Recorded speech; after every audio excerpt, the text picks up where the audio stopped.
Welcome back to SportsCenter. What a game it was in the Big Easy. And the biggest storyline to come from the Vikings win, probably Kirk Cousins.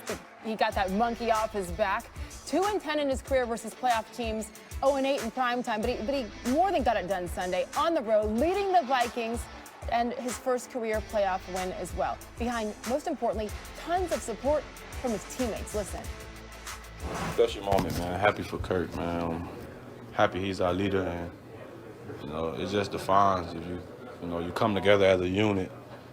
Special things can happen, and you just buy into what the coaches got planned for us. Special things can happen, and I know it's been a lot of critics of about number 8, but we happy to have him. In Minnesota, being our quarterback, and that was a special moment I know in his career. Getting that game ball, what he said in the locker room afterwards, that was a lot of fun to watch. And Courtney Cronin front and center for all things Vikings, joining us live now. I mean, there's a fine line between enjoying a huge win and getting ready for your next challenge against the 49ers. So what is Mike Zimmer and company, what are they doing as this game approaches? Yes, Sage, amid the celebration in the locker room Sunday, Mike Zimmer reminded his team what happened the last time they beat the Saints in the playoffs. Long story short, they didn't play well, and they lost in the NFC Championship in Philadelphia by 31 points. So the goal this week, using Adam Thielen's verb choice, is to, quote, flush the emotional moments from New Orleans. In that overtime win, and with Kirk Cousins receiving the game ball in a euphoric locker room celebration. As Danielle Hunter, the defensive end, told me, after the Minneapolis Miracle in 2018, it was, quote, kind of like we sat on that too long instead of moving on. We're in the playoffs right now, and this doesn't come around too often. We're focused. You mentioned Adam Thielen. Adam Thielen seems to be healthy, a huge sign for the Vikings. Even though they're the 6th seed, and 6 seeds, 5-19 in the divisional playoff round with 8 straight losses. I'm just saying, we'll see if the Vikings can reverse that. Courtney Cronin with the latest. Thank you. SportsCenter, brought to you by Northwestern Mutual. Spend your life living. Kevin Agandi, Sage Steele, our top story today. Coaching hires in the NFL. We start with the Panthers, who've hired Matt Rule. He spent the last 3 years as the head coach at Baylor, completely turning around that program. So now he turns his attention to a Panthers team featuring all-pro running back Christian McCaffrey and quarterback Cam Newton, the former MVP, whose future is up in the air. By the way, it's a 7-year, $60 million deal for the 44-year-old Matt Rule. So that means 4 of the 5 NFL coaching vacancies have been filled. Joe Judge, Matt Rule will be taking over their first lead jobs in the NFL. Meantime, Mike McCarthy and Dallas Ron Rivera in D.C. picked up their second head coaching jobs. Browns now the only team still searching for a new coach, Cleveland Browns. Earlier today, Stephen A. Smith pointed out that once again, minority and black coaches are being overlooked for head coaching jobs in the NFL.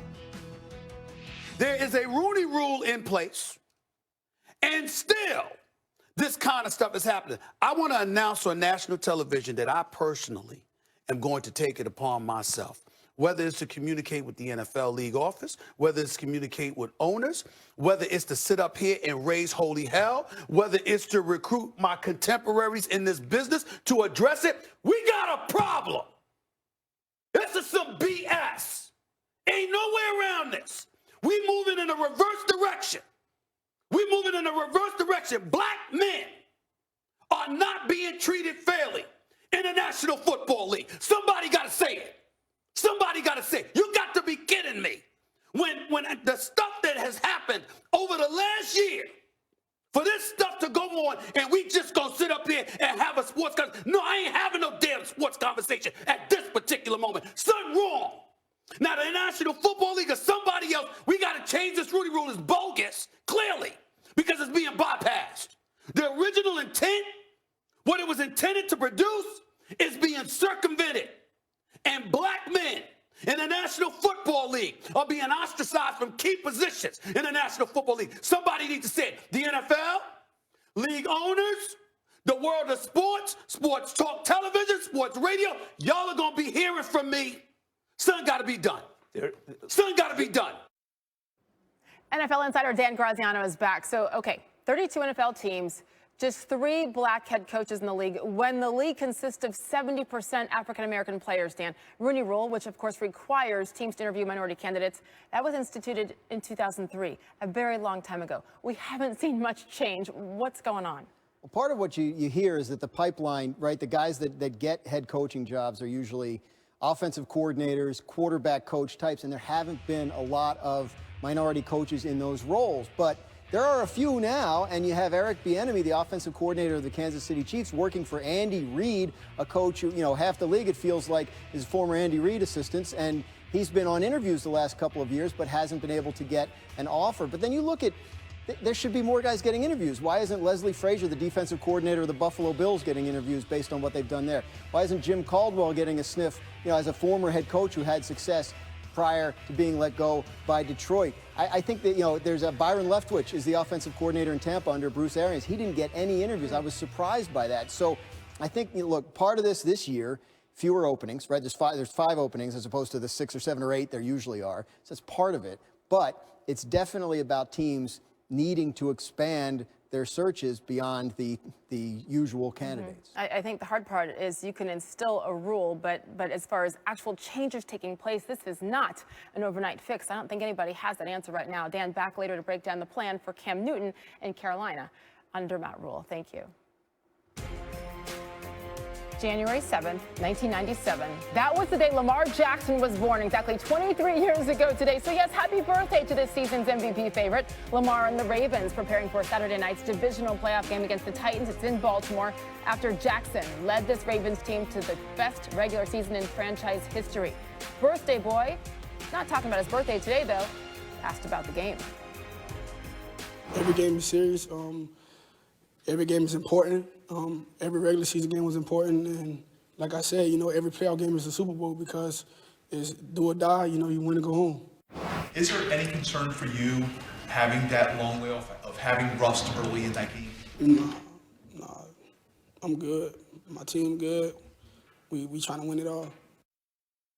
Jeremy Fowler is with the Ravens live from their practice facilities in Owings Mills, Maryland. And Jeremy, it looks balmy behind you. We'll try to make this quick. The biggest question for the Ravens centers around their top-ranked running game because Mark Ingram dealing with that calf injury. What can you tell us?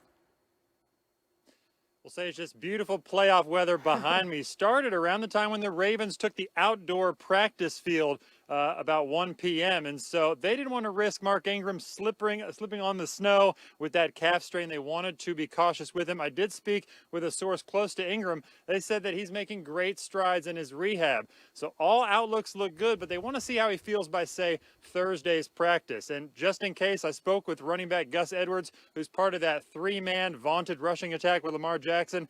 He said he's ready for max reps in practice this week, but he always expects Ingram to play because he's so tough.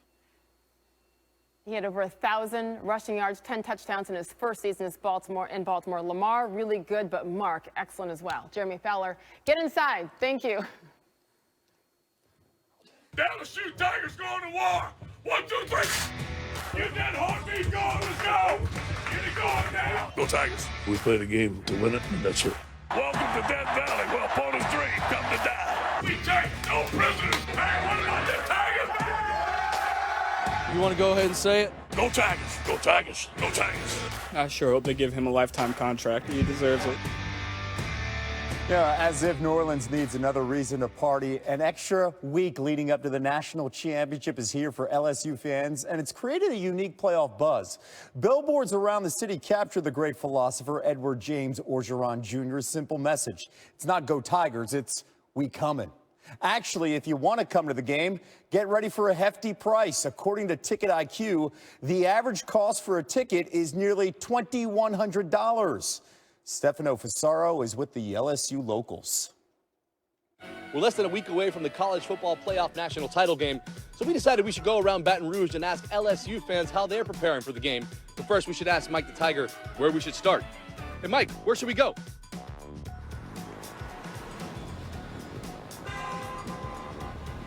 We're at Lemoyne's near LSU's campus, and I'm here with Kenny, who's telling us about this pretty cool mural we got here. Yes, sir. This is the Joe Burrow mural. This is the Golden Arm Award, his Heisman Trophy, the SEC Championship, and also the Peach Bowl. But you do have an empty spot there, I noticed. That's for Monday night when we win the championship, LSU #1.